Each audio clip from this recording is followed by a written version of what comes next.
Hello everyone and welcome to your horoscope for the week of August the 21st till 27th, 2023.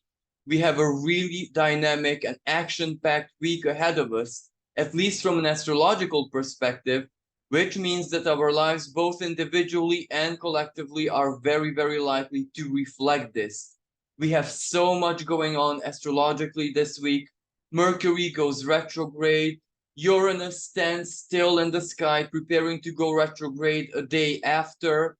Then we also have the sun changing signs, and there are going to be really powerful, precise, and influential aspects between the planets. But let me share my screen with you, and let's start the analysis. So as you can see, we are at 21st August, so Monday, when the sun is at 28 degrees of Leo. And this is really important because it does hold the quincunx, both with an quincunx meaning an in conjunction, both with Pluto at 28 degrees of the sign of Capricorn and Neptune at 27 of Pisces. Now, Venus and also Mercury held the same quincunx with Pluto and Neptune. So this also means it's a yacht formation. The finger of God, it is how it's called in mysticism, is pointing to the sun. So this links together two, in this case, three areas of life which apparently have nothing to do with each other. And it is up to us to give it a meaning, to find a meaning, to ennoble these energies, which otherwise might be confusing. And, in conjunction is not really an easy aspect. Sometimes it has a certain ease to it, depending on the configuration. But with Pluto in the sign of Capricorn retrograde, it is a deconstruction ultimately. It is where Pluto is finishing its job, both in our individual lives, but also collectively. So that means intensity. That means that we really need to be there, be present in the present. And Neptune makes this very difficult because Neptune is in the sign of Pisces, which can mean either the past, sometimes the distant past, where it even might refer to previous existence, or it is totally a temporal because it is the ether, it is the dream, it is the Maya, it is the illusion. And the sun in the sign of Leo, it is ultimately our hearts, the truth within our heart, our identity, our ego, the self that we generate, and the self that we have power over. So it is basically our decision, our inner authority, our inner will, what it is that we generate, what it is that we project out there onto others, onto basically our creativity, our inner child. So this Pluto and Neptune quincunx makes it quite difficult because this is where we also wrap up whatever Mercury and Mars have been doing at that degree, because both of these planets, while they were in the sign of Leo, held the same aspect, the same yacht formation.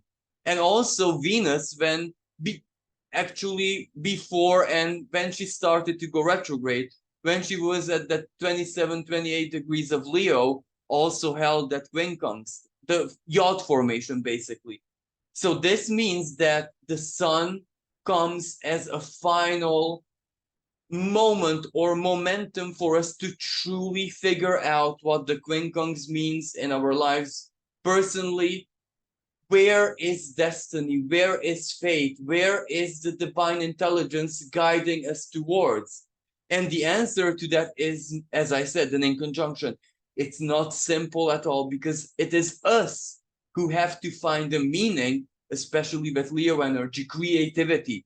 If there is no meaning, if it's just a series of weird coincidences, we still have to soul search, or in this case, heart search, and see where it is leading us. Now, a couple of elements that I can mention is Pluto retrograde in Capricorn is all about authority and power. maybe we hold power and authority over certain people, maybe even certain groups, and we might not always know this. We might not always be very aware of this. Sometimes it's really, really hidden or passive, at least from our perspective, because, attraction or any kind of usefulness, any kind of collaboration, anything can basically trigger a person to feel that they're under our authority, so to speak. But then comes Neptune. Neptune is the illusion. Neptune is exactly, in this sense, the opposite. Neptune is unconditional. Neptune is the dream. Neptune is basically where we are artists of our own lives.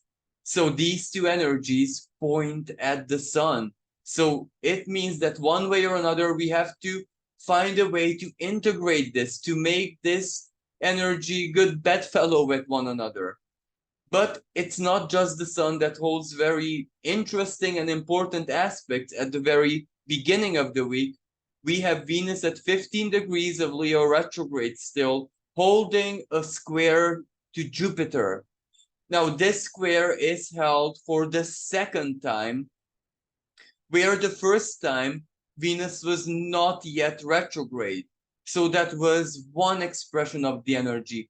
But now that it is retrograde, we had a lot of time to truly feel it through, to analyze it, to process it, because by now the larger themes of this Venus retrograde in our lives are basically are known by us. We are aware, we have it at least partially figured it out, because also Venus had a conjunction with the sun. And that was a moment when it really, really dawned on us. One way or another, of course, it wasn't an easy energy whatsoever. It had a lot of intensity to it. So we really, really felt it like salt and wound. But now with Jupiter squaring Jupiter, we are invited to decide what we do with it, what we do with the truth, what we do with the feeling, what we do with Jupiter, that sense of justice, and how this Venus retrograde, the big wisdom and lessons in it, how will they serve us in the weeks, months, and even years to come. And also, Jupiter in the sign of Taurus is a strong financial energy. It is about values and what it is that we do with that values. Venus is the ruling planet of Taurus. So this really, really strikes a nerve. But as I said, at this point, because Venus is retrograde already, and this is the second square, we are already figuring it out. We are juggling with options. We are playing with ideas. We are playing with emotions. We are playing with even, scenarios in that sense. So this conversation is going to be held a third and final time when Venus goes direct, when Venus starts moving forward on her shadow path. So I do believe at least what counts with the square with Jupiter, that will be a moment of wrap up. That is why it doesn't matter how this energy triggers us, because Jupiter is expansive. It really, really magnifies and amplifies whatever is there. And with Venus retrograde, the square formation, it can really irritate us. It can really frustrate us. It can really anger us. It can really, let's say, kill our passion, so to speak. And that is what we need to prevent, because Jupiter always requires wisdom to be used in a really, really good way. And we must not forget that both of these planets are the two benefics. Jupiter being the big major benefic and Venus the lower one, the smaller one. So bestower of blessings.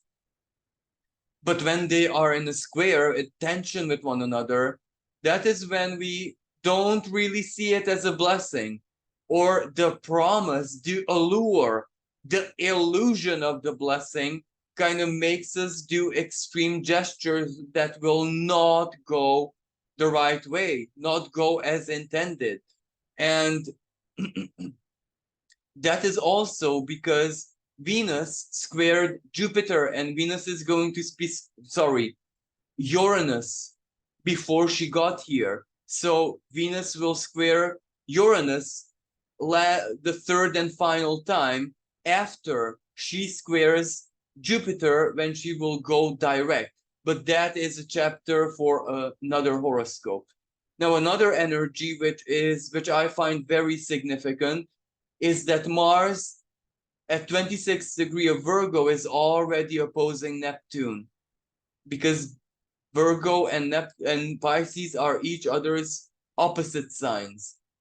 So this energy can be quite delicate because, Mars is the planet of action, especially in the sign of Virgo. It can also point to physical movement, physical work, physical routines, physical work like workout, anything that we do to, keep up or enhance our physical condition. Virgo also rules the digestive tract, and everything that has to do with microbiology. And whenever Mars opposes Neptune, the action principle is a bit drowned. So this energy is going to stay with us for a couple of days. We'll see as we go through the week. So this might require a rest. This might require us to really, really tune down our Mars in Virgo specific expression, the meticulosity, to truly push hard with a work, with a service, with a project, with something that we want to do or complete until it's complete, and it has to be perfect. So basically, all of these elements are going to be a bit drowned by Neptune. Now, this energy also, favors escapism of any kind. So, I have to mention that with Jupiter squaring Venus, Venus is the element of pleasure, you know what I mean? And escapism ultimately does provide a degree of pleasure. We must be really careful not to overdo it, because it will not get us anywhere. Like, for example, just very recently, a very young, drunk and drugged driver hit 8+ people on the street, in my country. So that is a symbolic expression of potentially the harm this energy can do. And we must not forget that Saturn is in the sign. I'll also get into this in more detail, but Saturn is in the sign of Pisces. Pisces can rule prisons, confinement, isolation. Saturn is the authority. You're not getting away. You know what I mean?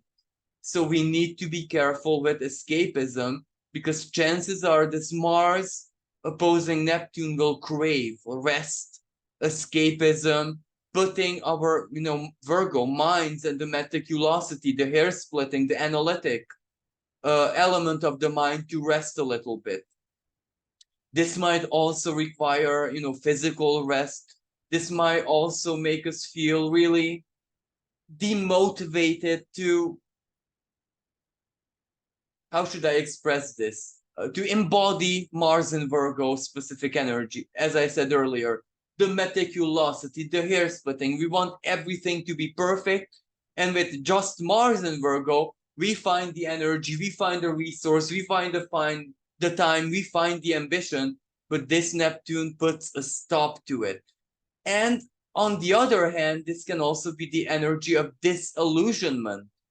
This is where it dawns on us that maybe we are investing our time, energy, our resources, our skills, our mastery into something that is Neptune, more illusionary, or maybe this is where it's the limit.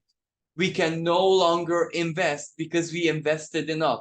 So this is like a pause energy. And also, this can trigger mental health issues. This can make us feel a little bit melancholic.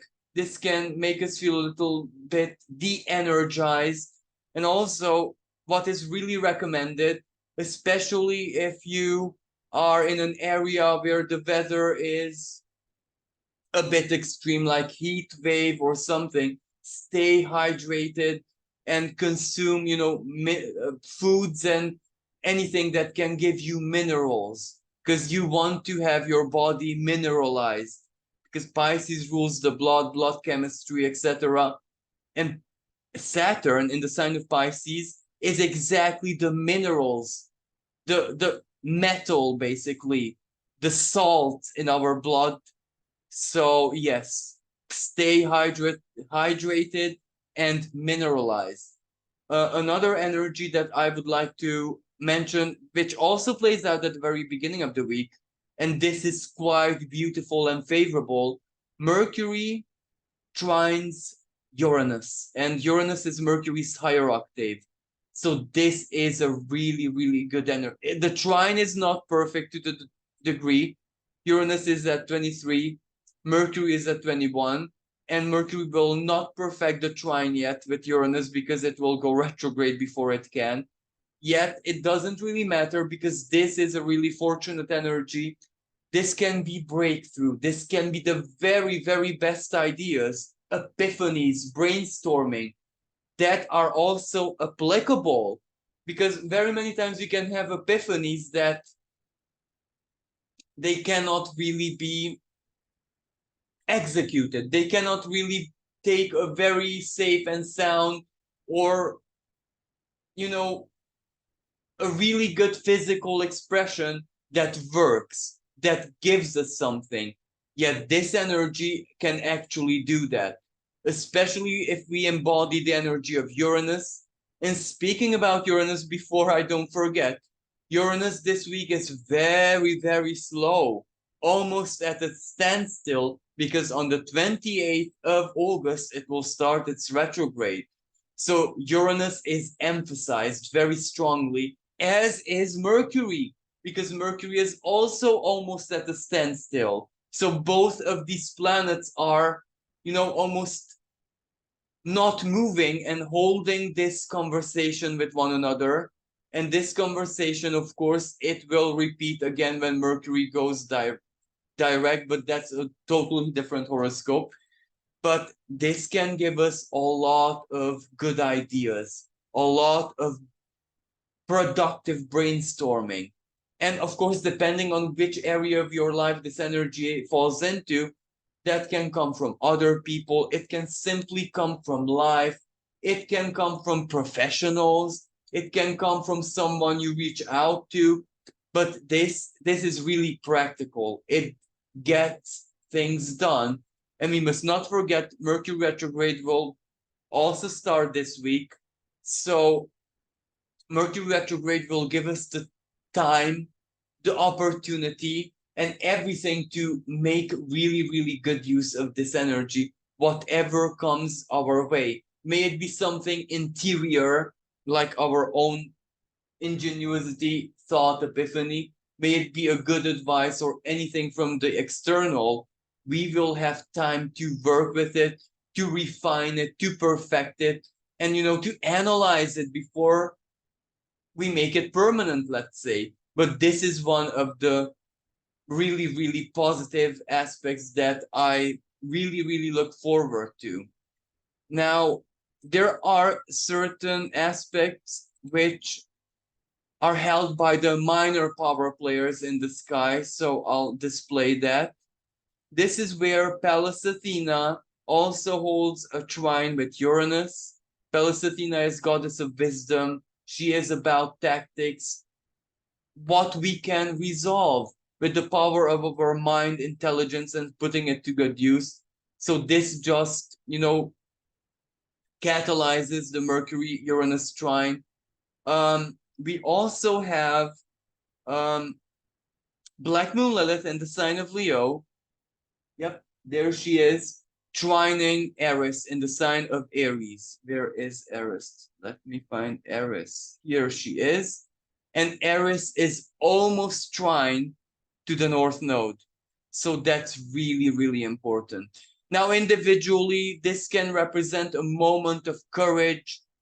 when we really pursue and want to pursue everything that basically is born in our hearts of hearts, Leo. Everything that we need, pleasure, everything that the self wants, the inner child creativity, etc.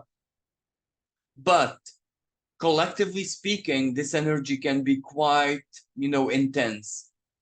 On one hand, physically speaking, whatever has happened in the Maui fires and that disaster can play out in any other parts of the world, because Black Moon Lilith can represent the raw force of nature, and Aries is very volatile in the sign of Aries fire energy and the trine. I know that the trine is ultimately a blessing, harmonious energy, but we really have to look at what harmony means in a larger sense, because a forest fire usually is good news for Mother Nature. For Mother Nature, it can be a big blessing for the soil, for the earth. Or if we look at the big picture with real estate and the future, and it can be a blessing, but for us caught up in it, it can be really frightening, bad, destructive, doom and gloom. And I have to mention this because Black Moon Lilith still squares Uranus. Uranus is just like Aries, rebellious. It can represent a sudden moment when everything is, thrown into the air, explosion, fire, disaster. Uranus just raises the awareness because it's not Uranus that causes it. Uranus just tells us that the causing elements met, and when certain elements meet who are very volatile, disaster strikes and happens. Now, another energy that I would like to mention is that Ceres, planetoid of nurture, grain, harvest even, is opposing Chiron. So this is not an easy energy because Chiron is our wounds and wounding, and Chiron also holds a semi-square with Saturn, which means we are constantly reminded of our wounding, and Ceres in the sign of Libra. So this represents that sometimes we need to make certain really delicate and hard choices for our healing. For example, to say goodbye to a relationship, to a person, to a job, to a contract, which makes our healing, for example, very difficult. So, this can also influence us quite strongly. And another aspect is that Mercury is squaring Vesta. Vesta is the goddess of the sacred flame in Gemini. So we must also be very careful what our words and what our our Virgo type ambitions do, because sometimes they can upset another person, the situation. We might simply overdo it, overthink it. And when we overthink it and hair split into absurdity, it will really not go anywhere positive. And last but not least, the sun trines the galactic center, which is not displayed on my screen. And that is an energy when we get like a cosmic download. But this is where the cosmic download, it is felt through the heart, very deeply through the heart. This is where pay attention of what the inner child wants, the moods, the impulses of expression of the inner child, because there is a lot of truth in it. And at the same time, the sun and both the galactic center trine the north node and of course Aries in the sign of Aries. So this is a grand fire trine. This can be really positive and beneficial when we want to align ourselves with the cosmic, but in a very personal way, because North Node and Aries is very much personal. It's about us, about our direction in life. North Node, the collective karma, the collective way forward, whatever it is that we're building. Sovereignty, individuality, impulse, initiation. It's all about the self, but how the self aligns with the collective. And Aries is the head, but then Leo is the heart. So these two really have to handshake, so to speak. And if they do, then the trine with the galactic center can only lead us, at least in philosophy, in ideal, and in faith, a really, really far way. But of course, as I said earlier, trines, especially fire trines, intense trines like this, with Aries in the picture. This is where it can play out again as fires. What do the fires do? Purgatory fires, as I said, they are ultimately positive for nature, for the cosmos, not so much for us immediately. So, keep in mind all of these elements. Now, let's move on to the 23rd of August. Now, the 23rd of August is really important because the sun is moving into the sign of Virgo, and this is a really, really powerful energy shift where finally the intensity of this present Leo season is over, because this Leo season was not very easy because of that Venus retrograde, because of Black Moon Lilith and the squares with the Taurus planets. And 23rd is also really important because it is my soul sister's birthday. So I would like to wish you a really, really happy and blessed birthday. May all your dreams come true. And this goes out for my soul sister as well, but for everyone, the sun is meeting Regulus in the sky at this day. It is an aspect that takes place every single year. So to my shadow sister, I just want to say, don't let anyone, not even family or any authoritarian figure you might have in your life, tell you to go against your noble spirit Regulus, because the truth is truly in the nobility of your spirit. But basically, this kind of goes for everyone out there, especially that, the sun, how you call it, combusts Regulus. So we might be seeing this play out on the world stage where important people, VIPs, world leaders, everyone who embodies the energy of Regulus will do some really, really big gestures. And also, this is like an ancient wisdom. It is really not a good idea to have any vengeance within our hearts or to take any action for vengeance when the sun is conjunct Regulus, because it will be very bitterly self-defeating. Now, moving on the 23rd is when Mercury stands still in the sky and goes retrograde. So this is the first day of the Mercury retrograde season. We can see here Mercury has an S, which means stationary retrograde. So this is basically the beginning of the Mercury retrograde season. It is in the sign of Virgo, so really, really influential and powerful. So Mercury retrograde begins on this 23rd of August, and it lasts until the 14th of September.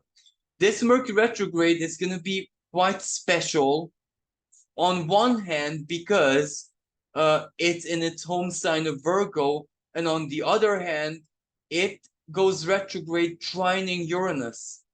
And this means that it is meant to solve problems.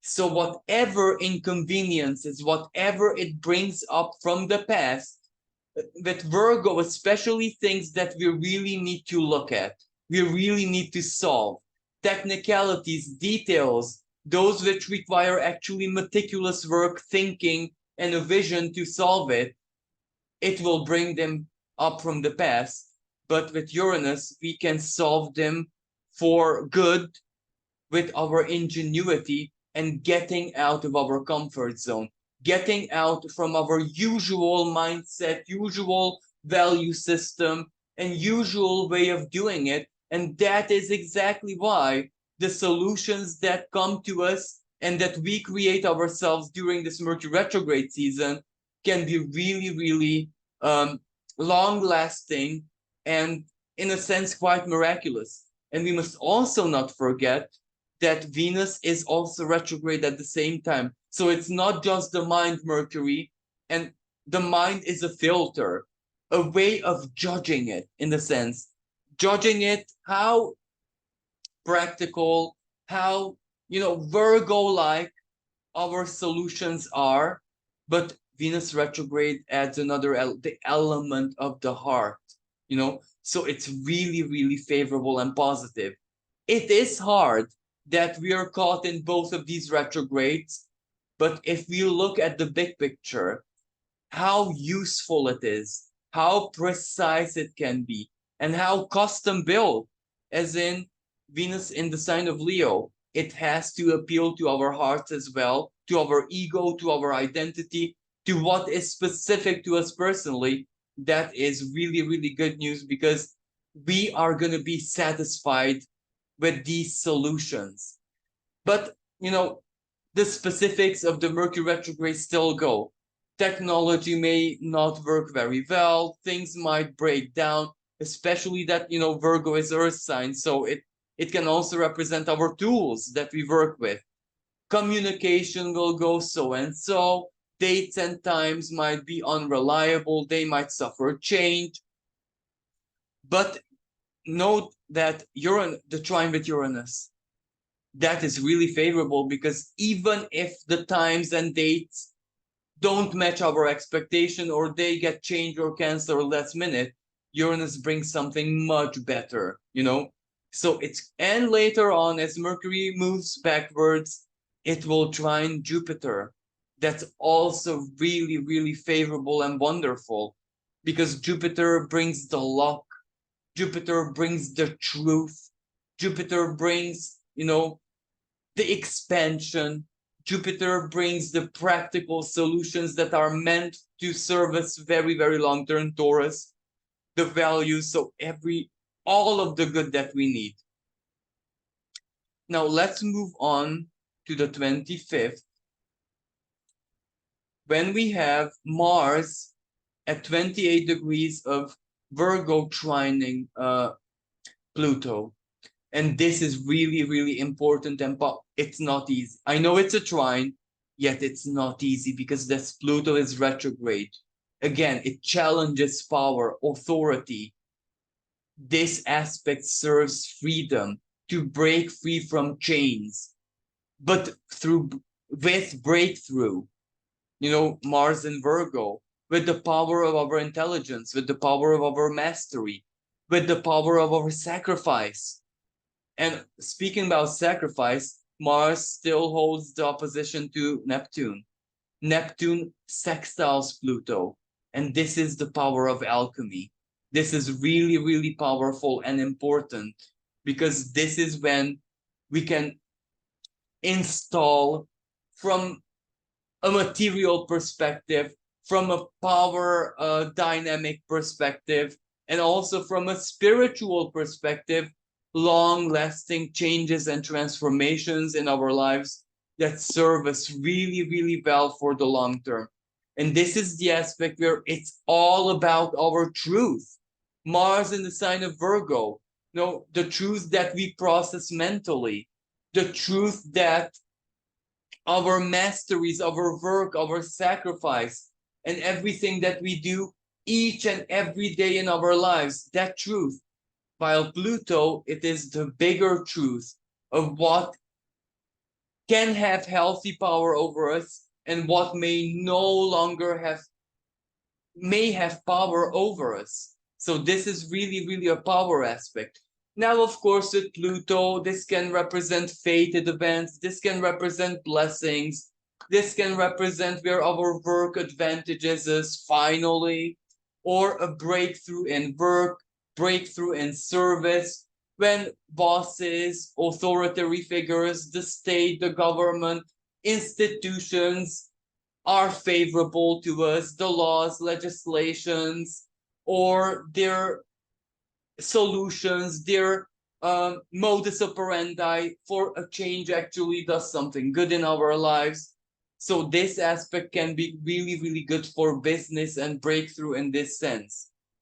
Now, I'll have to put the asteroids back on because at this time, Mercury is conjunct Pallas Athena.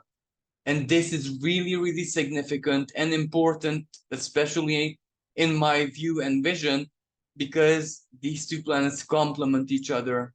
Pallas Athena brings the Mercury is intelligent, but intelligence does not equal wisdom. Pallas Athena brings the wisdom. Mercury brings the intelligence, especially Mercury retrograde, the past, the lessons of the past.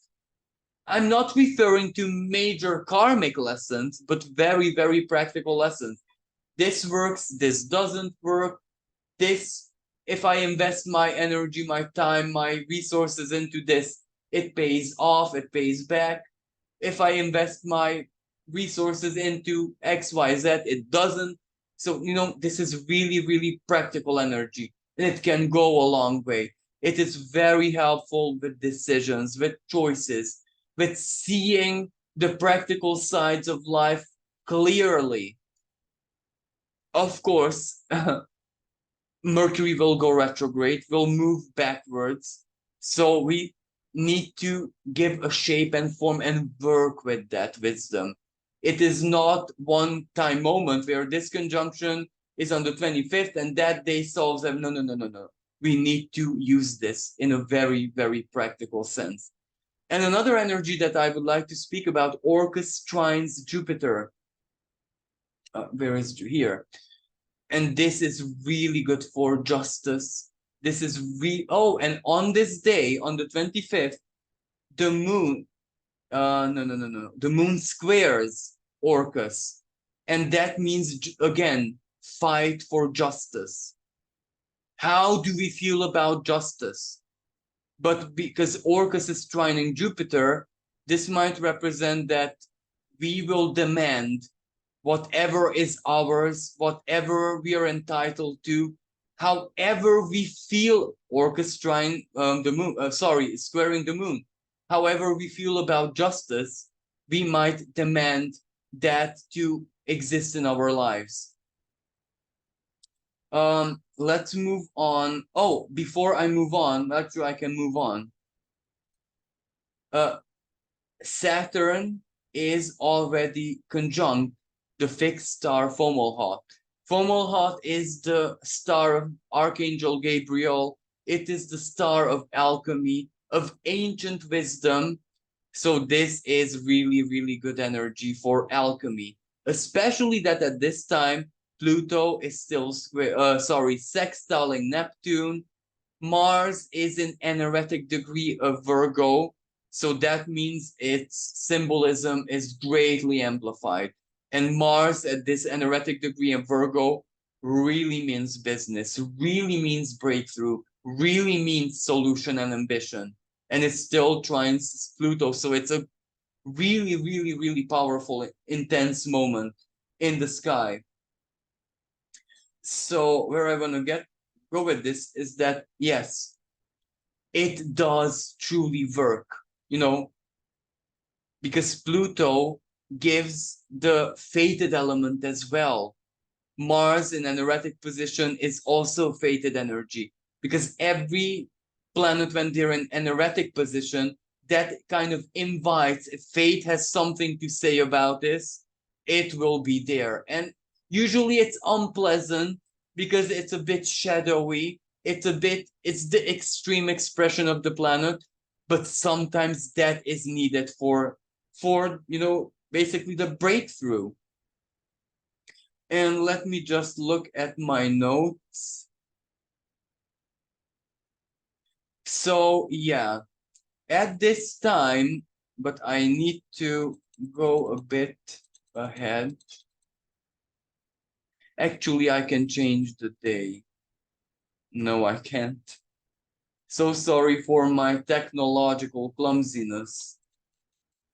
So on the 27th, we have a trine between the moon in the sign of Capricorn, Jupiter in the sign of Taurus, and Orcus in the sign of Virgo.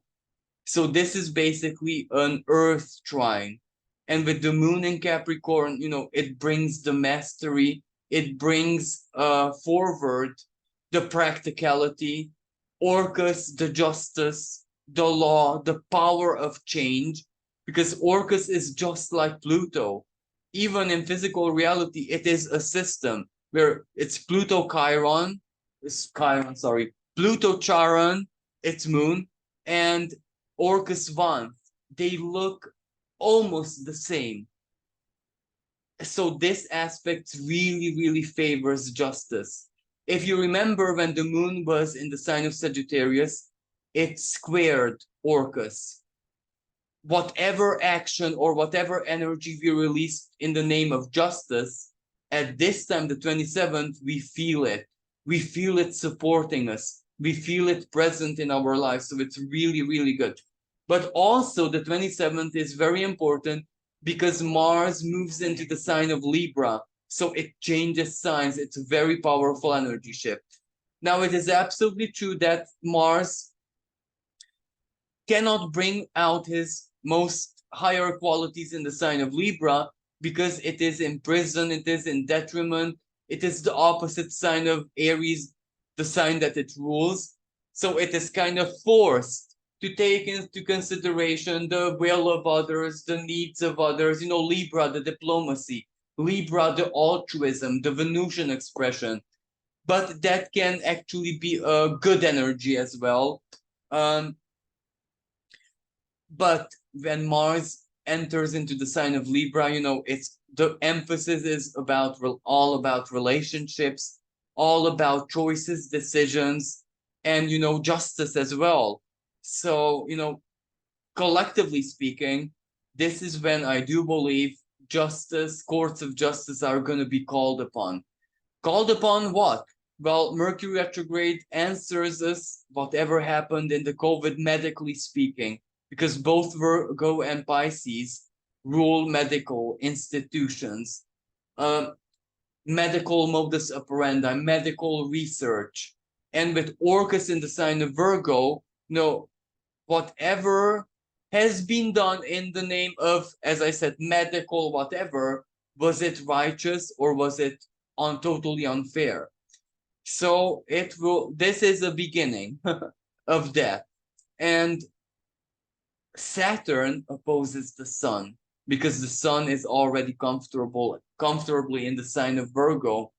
Now that this energy takes place every single year where the sun opposes Saturn, but Saturn just recently moved into the sign of Pisces. So this is a very powerful reality check. Saturn, as I said, is the authoritarian element. So the sun in the sign of Virgo can represent our clear judgment.